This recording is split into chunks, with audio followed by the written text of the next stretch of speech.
अस्सलाम वालेकुम। इशा की नमाज़ पढ़ ली है। सुबह यहाँ से रुखसती है। मदीना से हम चले जाएंगे मक्का, और बिल्कुल करीब ही।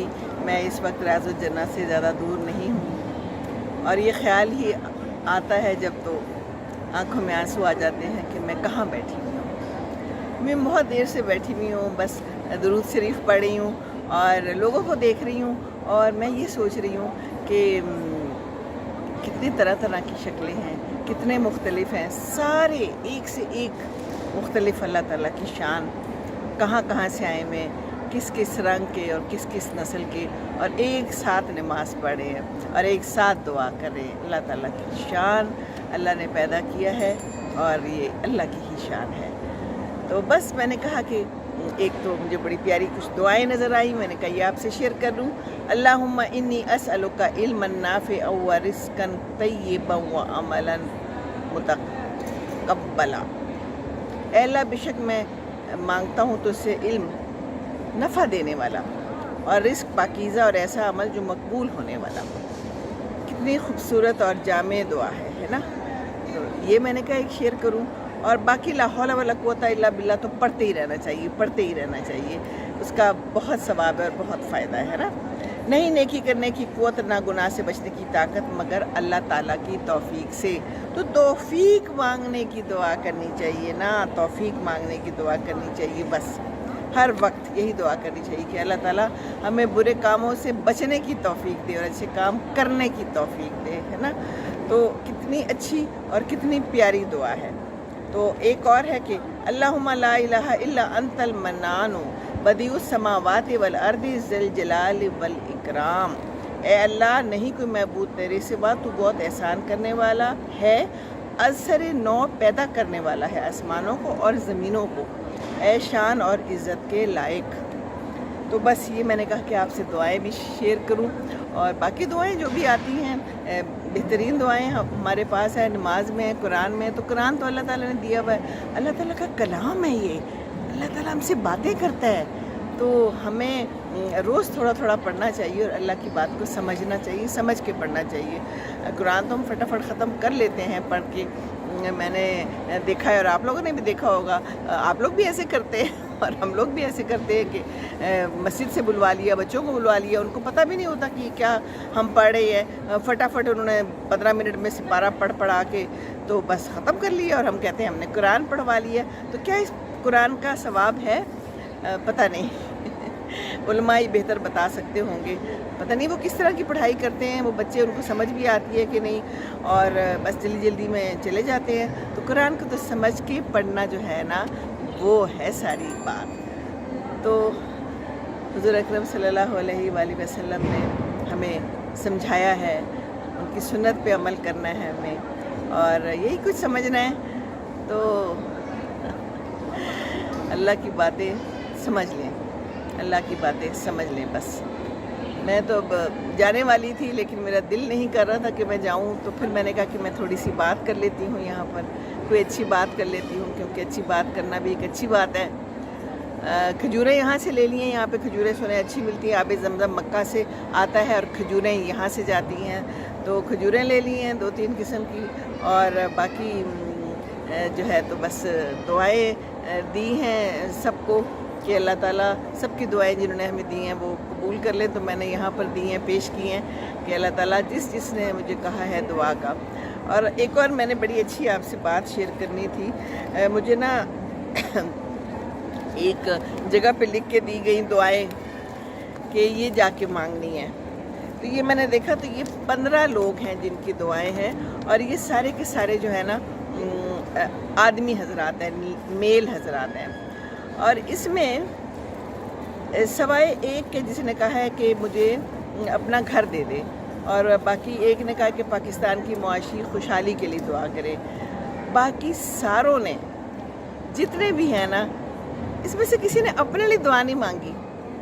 वालिदा साहबा को जन्नत दें, वालिदैन को जन्नत दे, बेटा बीमार है, बीवी बच्चों की सेहतियाबी के लिए दुआ, वालिदैन के लिए दुआ, बीवी बच्चों की सेहत की दुआ, और बाकी है कि बेटा किसी का बीमार है और हाँ बच्चियों की नसीब के लिए दुआ। تو میں ایسے ہی دیکھ رہی تھی، میں نے کہا کہ ہم لوگ اپنے لیے دعا نہیں مانگتے ہیں نا. اگر ہم کسی کو کہتے ہیں کہ تو اپنے گھر والوں کا زیادہ خیال ہوتا ہے، اور اپنے لیے بھی. میں کئی دفعہ دعا کرتی ہوں یہاں بیٹھ کے، تو مجھے خیال آتا ہے کہ میں نے اپنے لیے دعا کی نہیں ہے، تو پھر میں اپنے لیے دعا کرتی ہوں. تو اپنے لیے دعا کرنی بہت ضروری ہے. لیکن اس سے ایک بات اور بھی مجھے ظاہر ہوئی. میں نے کہا کہ جو ہمارے آدمی حضرات ہوتے ہیں نا، باپ ہی ہیں نا یہ، یا بیٹے ہوں گے، تو انہوں نے اپنے لیے کوئی دعا نہیں مانگی. انہوں نے ماں باپ کے لیے سب نے دعا مانگی، اور ماں باپ جو ہے نا، اگر ان کی دعا لگ جائے تو پھر آپ کو دعا کی ضرورت ہی نہیں ہے نا. تو کیسے زبردست یہ مجھے بات لگی. میں نے کہا میں یہ آپ لوگوں کے ساتھ ضرور شیئر کروں گی. تو دعائیں اپنے لیے ضرور مانگنی چاہیے. مجھے کسی کی بات یاد آئی، ہم ان کی بیماری میں ان کا حال پوچھنے گئے، تو کہنے لگیں میری امی کی دوست تھیں، بہت بیمار تھیں، پھر بیچاری فوت ہو گئی. کہنے لگیں کہ میں نے ساری عمر اپنی فیملی کے لیے دعا مانگی، اپنے بچوں کے لیے دعا مانگی، اپنے میاں کے لیے، میں نے اپنے لیے مانگی نہیں. تو خاص طور پہ میں بھی ساتھ کھڑی تھی، مجھے بھی کہتی ہیں اور امی کو بھی کہ اپنے لیے ضرور دعا مانگنا، اس کو نہ مس کرنا. یہ بات مجھے ابھی یہ دیکھ کے پھر لگا کہ یہ دیکھیں سب نے جو ہے تو اپنے لیے دعا نہیں مانگی. تو یہ بھی ایک طریقہ ہوتا ہے نا پیار محبت ظاہر کرنے کا، کہ اپنے آپ کو بھول جاتے ہیں ہم لوگ. ہم اپنی فیملی کے لیے، اپنے ماں باپ کے لیے، اپنے بچوں کے لیے دعا مانگتے ہیں اور قربانیاں دیتے چلے جاتے ہیں. اللہ تعالیٰ قبول کرے میری دعائیں. اللہ تعالیٰ پتہ نہیں پھر میں آؤں گی نہ ہوں، پتہ تو کچھ نہیں ہوتا. جیسے میں یہاں اچانک آ گئی، دوبارہ بلاوا بھی آ سکتا ہے نا، ہونے کو تو کچھ بھی ہو سکتا ہے. تو بس آپ بھی دعا کریں کہ میں دوبارہ بھی آ پاؤں. اور سوچ رہی تھی میں کہ جب پہلے آئی تھی تو میں کیسے بھاگ دوڑ کے سب کچھ کرتی تھی، حج بھی کیا، عمرہ بھی کیا، لیکن اب مشکل ہو رہی ہے. آہستہ آہستہ نیچے بیٹھنا بھی محال ہے، نیچے بیٹھ جاؤ تو کھڑے ہونا مشکل ہے، کرسی پہ بیٹھ جاتی ہوں. لیکن اپنی کوشش کی ہے.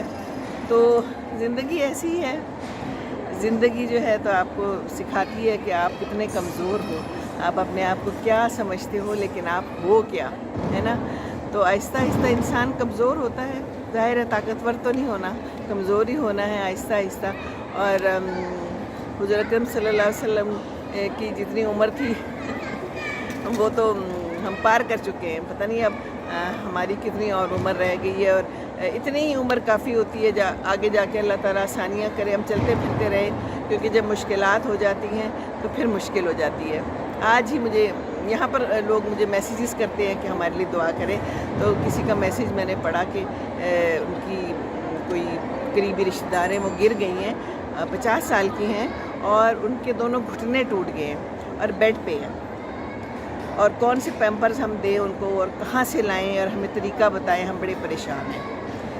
تو اور دعا تو کرنی ہی ہے ہم نے سب نے ان کے لیے. تو بات یہ ہے کہ اللہ تعالیٰ ایسے آزمائش سے بچائے.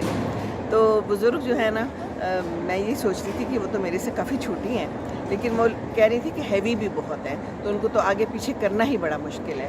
تو اللہ تعالیٰ ایسی آزمائشوں سے بچائے. تو دعا کرتے رہنا چاہیے، دعا ضرور کریں.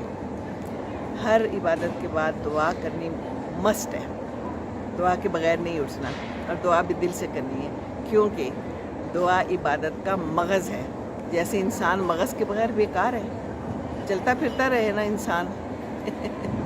ایک پاگل انسان اور ایک صحیح انسان میں کیا فرق ہوتا ہے؟ مغز کے صحیح ہونے کا ہے نا. تو بس یہی بات میں نے کرنی تھی. اپنی دعاؤں میں یاد رکھیے گا. میں تو جتنی دعائیں کر سکتی تھی میں نے دعائیں کی ہیں. اب قبول تو ہو نہ ہو وہ اللہ کی ذات جانتا ہے. تو کوشش تو ہم کر سکتے ہیں. بس ہم نے کوشش کی، دعائیں کی، اور جتنی عبادت کر سکتے تھے کوشش کی. اللہ تعالیٰ دیکھ رہا ہے کہ ہم اب کتنی کو کر سکتے ہیں. تو اللہ ہمیں معاف کرے اگر ہم سے کوئی غلطی بھی ہو گئی ہو. اور آپ لوگ بھی دعا کیا کریں ضرور، ٹھیک ہے نا. تو چلیے، دعائیں آپ کے لیے بہت ساری، آپ دعاؤں میں ضرور یاد رکھیے گا، ٹھیک ہے. اور دوسروں کو خوش رکھیں، اور دوسروں کو دعاؤں کے ذریعے بھی خوش رکھ سکتے ہیں. کیا پتہ کس کی دعا لگ جائے، ہے نا. السلام علیکم ورحمۃ اللہ وبرکاتہ.